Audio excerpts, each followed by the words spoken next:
సంవత్సరాల తరబడి ఎన్ని మందులు వాడినా మీ మోకాల నొప్పులు తగ్గట్లేదా? ప్రాణ పెయిన్ క్లినిక్ లో అత్యాధునిక చికిత్స.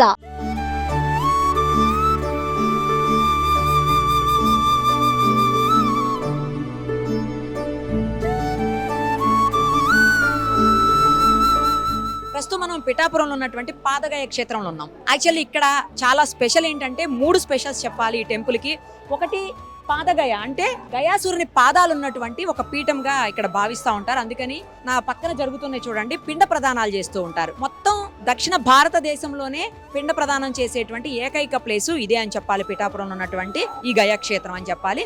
అలాగే దాంతో పాటు ఇంకొకటి 18 శక్తిపీఠాల్లో ఒకరైనటువంటి 10వ శక్తిపీఠం పురుహూతిక అమ్మవారి శక్తిపీఠం కూడా ఇక్కడ ఉంటుంది. ఇంకొక మరో విశిష్టత ఏంటంటే, 3వ విశిష్టత దత్తాత్రేయ స్వామి స్వయంభూగా వెలిసినటువంటి స్వామివారు. మన భారతదేశం అంతా ఎక్కడ చూసుకున్నా కూడా కేవలం మనం స్థాపించినటువంటి లేదా మనం పెట్టినటువంటి విగ్రహాలు. బట్ ఇక్కడ మాత్రం దత్తాత్రేయ స్వామి స్వయంభూగా వచ్చినటువంటి దేవదేవుడు. సో ఈ విశేషాలన్నీ కూడా ఒకసారి చూసేద్దాం, వచ్చేయండి. నేను ఇందాక చెప్పాను కదా, గయాసురుని పాదాలు ఉన్నటువంటి స్థలం ఇది. చాలా పురాతనమైనటువంటి స్థలము, అలాగే చాలా విశిష్టత కలిగినటువంటి స్థలం కూడాను. అవిగా అక్కడ పాదాలు కనిపిస్తున్నాయి, ఒకసారి మీరు చూడొచ్చు.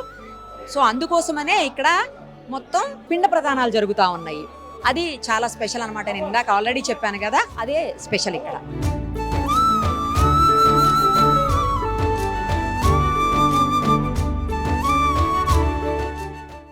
నేను ఇంతకు ముందు చెప్పాను కదా, స్వయంభూ వెలిసినటువంటి దత్తాత్రేయ స్వామి, ఇక్కడ కనిపిస్తున్నటువంటి ఆ స్వామి విగ్రహమే స్వయంభూ అని చెప్పాలి. ఈ టెంపుల్లో ఇది కూడా స్పెషల్ అనమాట. తర్వాత 18 శక్తిపీఠాలు చెప్పాను ఇందాక, అందులో 10వ శక్తిపీఠం అయినటువంటి పురోహితిక అమ్మవారి శక్తిపీఠాన్ని కూడా ఒకసారి చూద్దాం రండి. మొత్తం అష్టాదశ పీఠాల్లో ఉన్నటువంటి 18 శక్తిపీఠాలు మనందరికి తెలుసు.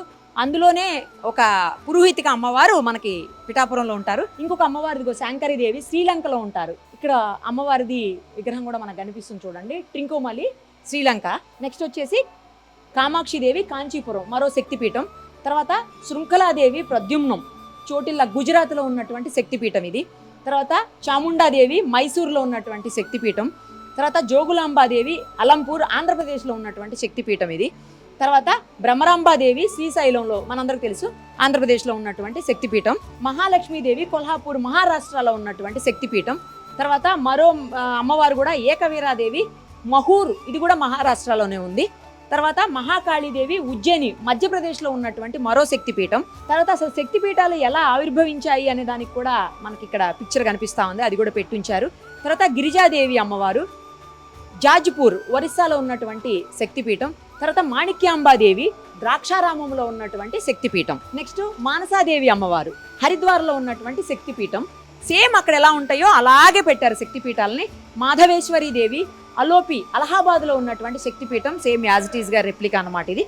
వైష్ణవీదేవి కాట్రా జమ్మూలో ఉన్నటువంటి శక్తిపీఠం. తర్వాత గయలో ఉన్నటువంటి మంగళ గౌరీదేవి అమ్మవారి శక్తిపీఠం ఇది. తర్వాత విశాలాక్షి దేవి వారణాసిలో ఉన్నటువంటి శక్తిపీఠం అమ్మవారు. ఇంకా ఫైనల్లీ సరస్వతీదేవి అమ్మవారు కాశ్మీర్లో ఉన్నటువంటి శక్తిపీఠం. చూశారు కదా, ఇవి మొత్తం అష్టాదశ అంటే 18 శక్తిపీఠాలను ఇప్పుడు మనం ఇక్కడ చూసాము. ఒకసారి పంతులు గారితో మాట్లాడదాము, మరిన్ని విశేషాలు ఈ టెంపుల్కి సంబంధించి తెలుసుకుందాం. ఈ టెంపుల్కి చాలా ప్రత్యేకత ఉంది. దక్షిణ కాశీగా పేరు పొందినటువంటిది. అలాగే పురోహితిక అమ్మవారు శక్తిపీఠం ఉంది. మరొకటి స్వయంభూ వెలిసినటువంటి దత్తాత్రేయ స్వామి, ఎక్కడా లేనటువంటిది. సో ఒక్కసారి ఎలా అసలు ఇన్ని ఒకటే చోట చెప్పండి. ఇక్కడ ప్రప్రథమంగా గయా క్షేత్రము వాగర్ధ సంప్రక్తో వాగర్ధ ప్రతిపత్తయే జగతః పితరో వందే పార్వతీ పరమేశ్వరు. ఈ జగత్తు మొత్తానికి పార్వతీ పరమేశ్వర తండ్రులు. అటువంటి పరమేశ్వరు ఇక్కడ స్వయంభూగా వెలిసారు. ఏ విధంగా గయా అసురుడు అనే రాక్షస సంహారార్థము ఇక్కడ కుకుడేశ్వర స్వామి వారి రూపంలో స్వయంభూగా వెళ్ళడం జరిగింది. ఆయన రాక్షసుడు అయినప్పుడు కూడా రావణాసురుడు అంత గొప్ప శివభక్తుడు. నీలో అసురు గుణములు దుర్గుణములు ఉండడం వలన నేను సంహరింపక తప్పట్లేదు, నీకు ఏదైనా గొప్ప వరాన్ని ఇస్తాను కోరుకోమంటే మీ చేతిలో నాకు ఎలాగా మరణం సంభవించక తప్పలేదు, నా యొక్క ప్రధాన భాగంలో మీరే పూజింపడం మంచి కోరాడు ఈశ్వరుణ్ణి. ఎప్పుడైతే విధంగా కోరాడో ఆయన సంహారం చేసినప్పుడు ఆయన యొక్క పాదుకలు ఇక్కడ పుష్కరంలో పడ్డాయి. గయాసును పాదుకలు కలిగిన క్షేత్రం కాబట్టి ఇది పాదగయా క్షేత్రంగా పిలువబడుతోంది. ఎప్పుడైతే తనే పూజింపడానికి కూడా ఆ విధంగా లోపల శరీరూపంలో స్వయంభూగా ఉండిపోయారు స్వామివారు ఈశ్వరుడు కుక్కుడేశ్వర స్వామి. ఎప్పుడు తనే ఆరాధింపబడానికి కూడా ఈశ్వరుడు బోలాశంకరుడు కాబట్టి ఆ కోరిక పరమానందపడి ఇంకో గొప్ప వరం ఇచ్చాడు. ఈ యొక్క భరతఖండం భారతదేశంలో మాత్రమే తల్లిదండ్రులు బతికుండగా పూజించడమే కాకుండా చనిపోయిన తర్వాత పితృకార్యాలు చేస్తుంటారు. ఈ పితృకార్యాలు చేసినప్పుడు నీ యొక్క పేరు చెప్పి వదిలిపెట్టిన తర్పణమే ఆ పితృదేవతలు చెందుతుంది.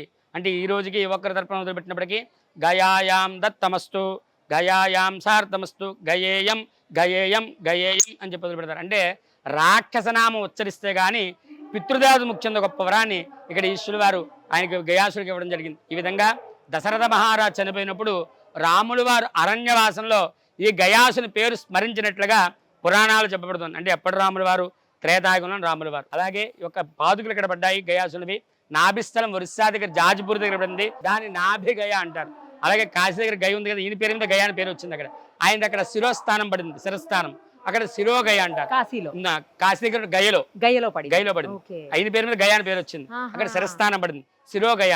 ఇప్పుడు త్రిగయ క్షేత్రాలు పడింది. ఎప్పుడైతే ఏ విధంగా ఆయనకు వరం ఇచ్చారో ఆ విధంగా ఇక్కడ పితృదేవతలకు సంతుష్టి గురించి ఇక్కడ పితృతర్పణాలు పితృకార్యాలు చేస్తూ ఉంటారు. ఈ విధంగా ఇక్కడ వ్యాసుల వారు ఇక్కడ కుక్కుడేశ్వర స్వామి వారిని, దత్తాత్రేయ స్వామి వారిని, పురుహూతిగా అమ్మవారిని, వీరి ముగ్గురిని ఇక్కడ స్వయంగా వచ్చి సేవించి ధరించినట్టుగా వారు రాసిన అష్టాదశ పురాణాల్లోని స్కాంద పురాణము, భీమఖండము, తృతీయాశ్వాసము 3వ అధ్యాయంలో ఈ స్వామివారి మీద వారు ఒక శ్లోకం చెప్పారు. అధవింధ్య చలోపాంతే త్రిలోత్ కళింగదేశౌ స్కందో సమీపే శ్రీ భీమమండలస్య పురోత్తమం నవఖండాన్వితఖండ క్షోణీమండల మండలం కేదార కుంభకోణాది సమం మహత్ కుంభీకోణ కుక్కుడేశ్వర స్థానుస్థానంబు మోక్షధామంబులింద్రున్. ఉత్తరాదున్నది కేదారము, దక్షిణాదున్నది కుంభకోణము. దీనికి సమానమైనటువంటి ఎక్కడ ఉన్నారు ఈయన? కళింగ ఉత్కల ప్రాంతం, కళింగపట్నం అంటే ఒరిస్సాకి దగ్గర ఉన్నటువంటి భీమమండలము. మన అరసవల్లి అని చెప్పి సూర్యనారాయణమూర్తి వారి క్షేత్రం ఉంది. ఆ అరసవల్లి మొదలుకొని అమరావతి ఊరుకున్న ప్రాంతానంతటిని కూడా భీమమండలం అని పిలుస్తారు. ఈ భీమమండలం పురోత్తమైనటువంటి ఈ కుక్కుడేశ్వర స్వామి వారిని కానీ వివిధ స్థానువులు స్వయంభూ దత్తాత్రేయ స్వామి వారు, పురుహూతిగా అమ్మవారు, స్థానంబు మోక్షధామం బృంద్రును. ఈ 3 స్థానాల్లో ఏ ఒక్క స్థానాన్ని సేవించినప్పటికీ ముక్తి మోక్షం లభించబడతాయి. అంటే మన పూర్వీకులు ముళ్ళు ఋషులు కూడా కొన్ని వందల సంవత్సరాల పాటు ఈ ముక్తి మోక్షాల గురించే తపస్సులు చేసేవారు. ముక్తి మోక్షం అంటే ఏమిటయ్యా? మనం ఈరోజు అనేక కోరికలతో దేవుణ్ణి సేవిస్తుంటాం. మనలో ఎటువంటి కోరిక లేకుండా ఈ దేహం లోపల ఉండే జీవుడనే ఆత్మని దైవంలో ఐక్యం చేయకపోవడమే మోక్షము. మనంత శ్రమ పడక్కర లేకుండా వీరి యొక్క దర్శన సేవా భాగ్యాల చేత మాత్రమే ఆ ముక్తి మోక్షాన్ని మనం పొందకోరుతాము. మునివర నిజ శిష్య సమావసతు. మునులతోటి శిష్యులతోటి నేను వచ్చి సేవించి ధరించాను ఇంత నిజము సుమా అని చెప్పి ఎవరు చెప్పారండి? వ్యాసుల వారు చెప్పారు. వ్యాసో నారాయణ రిహి, నారాయణ కాలంలో వ్యాసుడు. అటువంటి అంత పురాతనమైన స్వామివారు వచ్చి ఇక్కడ దర్శించారంటే అతి పురాతనం, ప్రాశస్యం, స్వయంభూ ఇక్కడ ఉన్నవన్నీ కూడా. అలాగే ఇక్కడ నెక్స్ట్ దత్తాత్రేయ స్వామి తర్వాత ఉన్నది దత్తాక్షేత్రము. భారతదేశం మొత్తం మీదే ఏకైక శిలా విగ్రహంలో ఉన్న స్వయంభువమూర్తి స్వామి. మొత్తం అన్ని చోట్ల కూడా నిర్గుణ పాదుకుల్లో మాత్రమే స్వామివారు సేవింపబడుతూ ఉంటారు. మొత్తం ఇది ప్రప్రథమ క్షేత్రం, అందుకనే స్వామివారి బోర్డు మీద మూల స్థానం అని చెప్పి రాసి ఉంటుంది. అంటే ప్రప్రథమ క్షేత్రం. ఇది కాకుండా ఈ దత్తాత్రేయ స్వామివారు కాశీలో స్నానం చేస్తారు, కొల్హాపూర్లో భిక్ష స్వీకరిస్తారు, మాహూరులో నిద్రిస్తారు, అలాగే గిరినార్ అంటే సహ్యాద్రిలో నివసిస్తారని చెప్పబడుతుంది. అదే మనకి గుజరాత్లో జూనాగఢ్ దగ్గర ఉంది గిరినార్, సహ్యాద్రిలో సహ్యాద్రి అంటారు దాన్ని. అక్కడ స్వామివారు స్వయంభూ నిర్గుణ పాదుకుంటాయి.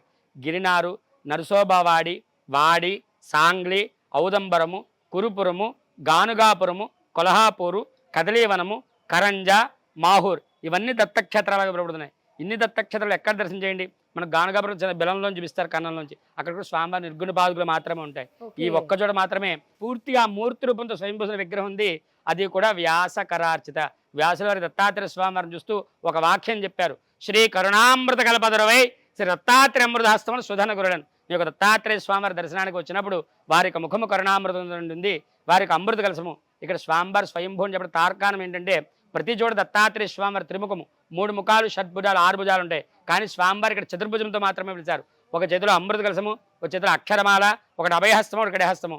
ఈ అమృత కలసము నుంచి జ్ఞానం అనే సాగరం పొరులుతుంటే నేను దాన్ని త్రాగాను గురని చెప్పి వ్యాసుల వారు చెప్పారు. అది వారి యొక్క మనోభావన అయినప్పటికీ ఈ యొక్క దత్తాత్రేయ స్వామివారిని ఏ ఒక్కరు సేవించినప్పటికీ కల్పవృక్షం ఎటువంటి మాదిరిగా కోరికలు నెరవేరుస్తుందో అటువంటి కోరికలు స్వామివారు నెరవేరుస్తారు. ఇక్కడ దత్తుడు స్మరణ మాత్రం దుష్టాయ, పిలిచిన వెంటనే పలుకుతాడు స్వామి అని చెప్పడం జరిగింది. దానికి ఉదాహరణ ఏమిటండి? ఈ క్షేత్రంలో చూస్తున్న సుమతి అప్పలనాడు శర్మ అనే 2 బ్రాహ్మణ దంపతులు వారికి సత్సంతానం, సుపుత్రుడు కలగాలని నిత్యము వారు సత్సంతానం కలగాలని చెప్పి స్వామివారిని సేవిస్తుండేవారు. ఏ విధంగా వారికి అప్పటికే 2 కుమారులు ఉన్నారు. కుంటివారు, గుడ్డివారు, 2 అవిటివారి ద్వారా మనకు సత్సంతానం కలగాలి, వారి వల్ల మన వంశం అభివృద్ధి కలగాలని చెప్పి నిత్యము దత్తాత్రేయ స్వామివారి సేవిస్తున్నప్పుడు స్వామివారి వారి సేవకమిచ్చి వారిని అనుగ్రహించి వారిని పరీక్షిద్దానికి రోజు భిక్షు రూపంలో వారింటికి వెళ్తారు. ఆ రోజు మాధ్యాహ్న సమయం ఉంది, మాధ్యాహ్నంలో భిక్షకు వెళ్ళారు స్వామి. ఆ రోజు వారింట్లో పితృకార్యము. పితృకార్యం అంటే బ్రాహ్మణులు ఏం చేస్తారంటే ఇంకో ఇద్దరు బ్రాహ్మణ భోజనం పెడతారు. ఏ విధంగా ఆ పితృకార్యం నాడు వైశ్వదేవ స్వరూపము విష్ణుమూర్తి స్వరూపంగా ఒకరికి, మాతృపితృ స్వరూపంగా ఒకరికి వారిద్దరు భుజిస్తే కానీ బయట వారు భిక్ష వేయకూడదు. ఎందుకంటే ఆ రూపంలో వారు వచ్చి సేవిస్తారని చెప్పి అందుకేనా మనం స్వయం పాకం ఇస్తాం. స్వయం పాకిస్తాం. ఆ రూపంలో వీరిద్దరూ వచ్చి సేవిస్తారని చెప్పేసి పూర్వం నుంచి సదాచారం. ఎప్పుడైతే స్వామివారు భవతీ భిక్షాందేహం భిక్ష వేడారో సుమతీదేవి బయటకు వచ్చి చూసిందా వీరు గొప్ప యతీశ్వరూపంలో ఉన్నారు. వేలగాని వేల మాధ్యాహ్న సమయంలో భోజనం టైంలో వచ్చి దేహి అని చెప్పి అడిగిన తర్వాత ఏమీ లేదు అని వెళ్ళగొట్టకూడదని జ్ఞానముతోటి వారినే వైశ్వదేవ స్వరూపంగా విష్ణుమూర్తి స్వరూపంగా భావించి వారికి అర్ఘ్యపాదాలు కాలు చెడికి కూర్చోబెట్టి వండిన పదార్థంతో కూడా వారు పెట్టినంత సంతుష్టిగా ఉంచారు. స్వామివారు నిజరబంధ దర్శనం ఇచ్చారు. అమ్మా నీ సేవకు నేను మెచ్చాను, ఏ వరం కావాలో కోరుకో అని చెప్పి నేను నేను సత్సంధానం కోసం సేవించానయ్యా, నువ్వు నన్ను అమ్మాని పిలిచావు, ఆ మాటను సార్థకత చేయవయ్యా అంటే ఆవిడ కోరిక మేరగా ఇక్కడ ఈ ఔదంబర వృక్షంలో శ్రీపాద శ్రీవల్లభ స్వామివారుగా ఇక్కడ జన్మించినట్టుగా వాసుదేవానంద సరస్వతి మనకి ఏదైనా ఒక చరిత్ర ఆధారం. ఆ గురు చరిత్ర వాసుదేవానంద స్వామివారు ఈ క్షేత్రానికి 1911లో విచ్చేసి ఒక దత్తాత్రేయ స్వామివారిని విశేషంగా అర్చించి శ్రీపాదులు వారు ఇక్కడే జన్మించి స్థల నిర్ధారణ చేసి వారి స్వహస్తాతో దత్తాత్రేయ ఎదురుగుండా 2 పాదుకుల్ని ప్రతిష్ఠ చేయడం జరిగింది. దానికి కూడా ఒక శ్లోకం చెప్పారు. ఔదంబర కల్పవృక్ష కామధేనోశ్చ సంగమ చింతామణిర్గురోపాదో దుర్లభో భువనత్రయే. ఏ ఔదంబర వృక్షం కింద ఉన్న ఏ గురు పాదుకుల్ని ఏ ఒక్కరు సేవించినప్పటికీ కల్పవృక్షము, కామధేనువు, చింతామణి ఈ 3 కోరిన కోరికలు నెరవేర్చడవి. అంతకన్నా విశేషమైన ఫలితాన్ని పాదుకులు, అంతకన్నా దుర్లభమైనవి. ప్రతి ఒక్కరూ వచ్చి ఈ పాదుకుల్ని సేవించి తరించండి అని చెప్పి. అలాగే ఆ వాసుదేవేంద్ర స్వామివారు ద్విసహస్రి గురు సంహిత అనేది 2000 శ్లోకాల్లో ఉన్న ద్విసహస్రాన్ని తర్జుమా చేసి అన్ని భాషల్లోకి గురు చరిత్రగా వ్రాయడం జరిగింది. ఆ ద్విసహస్రిలో ఈ స్వామివారిని ఆయన ప్రబోధిస్తూ కాలాగ్ని సమదత్తగా ప్రబోధించారు. భారతదేశం మొత్తం మీద కాలాగ్ని సమదత్తుడు అంటే ఇది ఒక ఆయన. ఇందాక మనం చెప్పుకున్నాం ఉత్తరాది దత్త సాంప్రదాయంతో కూడా ఉంది. మన ఇక్కడ రోజు పొద్దున్నే లేచి ఏ విధంగా దత్త పారాయణ చేస్తుంటామో నిత్యం అక్కడ గురుచరిత్ర పారాయణ చేస్తూ ఉంటారు. వారికి తెలుస్తుంది. అంటే ఇక్కడ చుట్టుపక్కల ఉన్న వాళ్ళకి ఈ దత్తాత్రేయ విశిష్టత తెలియదు, కానీ అక్కడ నిత్యము గురుచరిత్ర పారాయణ చేయడం వలన వారు విశేషంగా జన్మలో ఒక్కసారైనా ఈ కాలాగ్ని సమదత్తుని దర్శించాలి, సేవించాలి, ధరించాలని చెప్పి విశేషంగా ఇక్కడ మహారాష్ట్ర వాళ్ళు ఎక్కువ వస్తుంటారు. ఇక్కడ భక్తులు వచ్చి దత్తాత్రేయుని సేవిస్తూ ఇక్కడ పారాయణ చేసుకుంటూ వారిని సేవ చేసుకుని ఇక్కడ వెళ్తూ ఉంటారు. అటువంటి ఈ స్వామివారిని కాలాగ్ని సమదత్తుగా ప్రబోధించారు. కాలాగ్ని సమదత్తుడు అంటే కలి ప్రభావాన్ని స్వామి ఉపశమనం చేస్తాడు. ఈ కలిలో ఉన్నదంతా అన్యాయం, అధర్మం కాబట్టి దాని రూపమాపుతారు ఈ స్వామి అని చెప్పడం జరిగింది. ఈ విధంగా ఆవిడ దత్తాత్రేయ స్వామివారి స్వయంభూ స్థానము, శ్రీపాద శ్రీవల్లభ జన్మస్థానం. అలాగే ఇక్కడ అష్టాశక్తిపీఠం, శక్తిపీఠం మావాడు చెప్తాడు. ఈ పాదయ్య క్షేత్రంలో ఈశ్వరుడు దత్తాత్రేయ స్వామివారి లాగే అష్టాశక్తిపీఠాల్లో 10వ శక్తిపీఠమైన పురుహూతిక అమ్మవారు మనకి దర్శనమిస్తూ ఉంటారు. ఈ అమ్మవారు దక్షిణముఖంగా ఉండడం ఇక్కడ విశేషం. 18 శక్తిపీఠాల్లో ఈ అమ్మవారు 10వ శక్తిపీఠం. దక్ష ప్రజాపతి యాగం తెలిసిన ప్రాంతంలో సతీదేవి హోమగుండంలో పడ్డం వల్ల ఈశ్వరుడు ఆవిడ భుజం మీద వేసుకుని ముల్లోకాలు తిరుగుతుండడం వల్ల విష్ణుమూర్తి వారు ఆయన విష్ణు చక్రంతో 18 భాగాల కింద ఖండన చేశారు. ఆ 18 భాగాల్లో ఒక భాగం అమ్మవారి యొక్క పీఠ భాగము పిరుదులు ఇక్కడ పడ్డం చేత ఈ ఊరికి పూర్వం పీఠికాపురం అనే పేరుండేది, అది ఇప్పుడు పిఠాపురంగా మారింది. ఈ అమ్మవారి పేరే ఊరి పేరుగా భక్తులందరూ కూడా పూజిస్తూ ఉంటారు. ఈ అమ్మవారి దక్షిణముఖంగా శ్రీచక్రం మీద కూర్చుండడం ఇక్కడ విశేషం. ఈ అమ్మవారిని కన్నా ఆరాధన చేస్తే సకల సౌఖ్యాలు, శుభాలు అన్నీ కూడా జరుగుతుంటాయని చెప్పి ఈ అమ్మవారి యొక్క విశేషం. మొత్తం ఈ విధంగా ఒకే చోట హరిహరుద్రు, హరిరూపణీశ్వరుడు కుక్కడేశ్వర స్వామి, హరిరూపం దత్తాత్రేయ స్వామి, శక్తి రూపం అమ్మవారు, పురుహూతిగా అమ్మవారు ఒకే చోట స్వయంభూగా అవడము, దత్తాత్రేశ్వర్ ప్రథమోదాహరణ శ్రీపాదులకు జన్మించడం, గయాక్షేత్రం కావడం, ఇన్ని విధాలుగా అది పురాణ విశిష్టత కలిగిన పుణ్యక్షేత్రం. మనం ఏ ఒక్క క్షేత్రం ఉన్నప్పటికీ ఒక విష్ణు క్షేత్రము, ఒక శివక్షేత్రము ఉంటుంది. ఇక్కడ హరిహరుద్రు ఉన్నారు, అలాగే స్వయంభూగా ఉన్న మాత పురుహూతిగా మా శక్తిపీఠం ఉంది. దత్తాత్రేయ ప్రథమోదాహరణ శ్రీపాదు జన్మించడం, గయాక్షేత్రం కావడం, ఇన్ని విధాలుగా ఇది పురాణ విశిష్టత కలిగిన పుణ్యక్షేత్రం. ఇంత గొప్ప క్షేత్రాన్ని లైఫ్ లో ఒక్కసారైనా ఖచ్చితంగా దర్శనం చేసుకొని తీరాలి. తప్పకుండా దర్శనం చేసుకోవాలి. ఇక్కడ జ్యోతిష్ శాస్త్రం చెప్పడుతుందంటే ఏ గ్రహ దోషం ఉన్నప్పటికీ గురుడు యొక్క అనుగ్రహం ఉంటే అన్ని గ్రహ దోషాలు పోతాయని చెప్పి. అలాంటి సాక్షాత్ సద్గురువైన దత్తాత్రేయ స్వామివారు స్వయంభూగా కలిసి వారి ప్రథమోత్తర శ్రీపాదులు జన్మించిన క్షేత్రం. ఇటువంటి క్షేత్రంలో ఎవరైతే కాలు పెట్టారో వారికి గ్రహబాధలన్నీ కూడా పటాబంచలైపోతాయి, అన్నీ పోతాయి అని చెప్పేసి ఇక్కడ నానుడి. అలాగే ఇక్కడ అమ్మవారి శక్తి క్షేత్రము. ఇక్కడ అమ్మవారి విశిష్టత ఏంటంటే శ్రీచక్రం మేరు మీద ఉన్నారు అమ్మవారు. ద్రాక్షారం మాణిక్యాంబ అమ్మవారి కింద ఉన్నది రాతి చక్రము, ఇక్కడ ఉన్నది పంచలోహ చక్రము. ఇటువంటి అమ్మవారిని దర్శించి సేవించడం ద్వారా భక్తుల యొక్క మనోభీష్టం నెరవేరుతుంది, స్త్రీలకు దీర్ఘ సౌమంగళ్య ప్రాప్తి సౌభాగ్యం చెప్పారు. అలాగే ఇందాక మా అల్లుడు చెప్పినట్టుగా ఇక్కడ అమ్మవారు దక్షిణాభిముఖంగా ఉన్నారు. ఇటువంటి అమ్మవారిని సేవించడం ద్వారా శత్రు జయం కలుగుతుందని చెప్పి ప్రత్యేకంగా చెప్పబడుతుంది అమ్మవారిని సేవించడం ద్వారా. ఈ మాట తెలిస్తే అండి రేపు నుంచి క్యూ కడతారు ఈ గుడికి. రక్షణ శాఖ పోలీసు శాఖ వారు ఇక్కడ ఎక్కువ వచ్చి అమ్మవారిని కొలుస్తూ ఉంటారు శత్రు జయం కలగడానికి. శత్రు జయం కలగడం కోసం. అందుకనే ఇక్కడ మన పవన్ కళ్యాణ్ గారికి వచ్చి నిలబడి అక్కడ ఈ అమ్మవారి యొక్క విశిష్టత మొత్తం ఈ క్షేత్రాభివృద్ధి చేయాలని చెప్పి వారు తలవడం, అటువంటి వారు వచ్చి దీన్ని అభివృద్ధి చేయడం చాలా గొప్ప. ఒప్పుకున్నారా పవన్ గారు మరి? తప్పకుండా మోడీ గారిని ఇక్కడ ఆహ్వానం చేస్తానని చెప్పారు. మోడీ గారి ద్వారా 100 కోట్లు దీన్ని శాంక్షన్ చేసి ఈ టెంపుల్ అభివృద్ధి చేస్తామని అలా జరగాలి. నిజంగా ఈ క్షేత్రం చాలా అభివృద్ధి చెందాలి. మరింత మంది భక్తులు ఈ స్వామివారి కృపకి పాత్రులు కావాలి, దర్శనం చేసుకోవాలని మనస్ఫూర్తిగా కోరుకుంటూ థ్యాంక్ యూ సో మచ్. శుభం జయం లాభం శత సంవత్సరం దీర్ఘమాయు. సర్వే జనా సుఖినో భవంతు. సుమన్ టీవీలో మీ పర్సనల్ అండ్ బిజినెస్ ప్రమోషన్స్ కోసం కింది నెంబర్కి కాంటాక్ట్ చేయండి.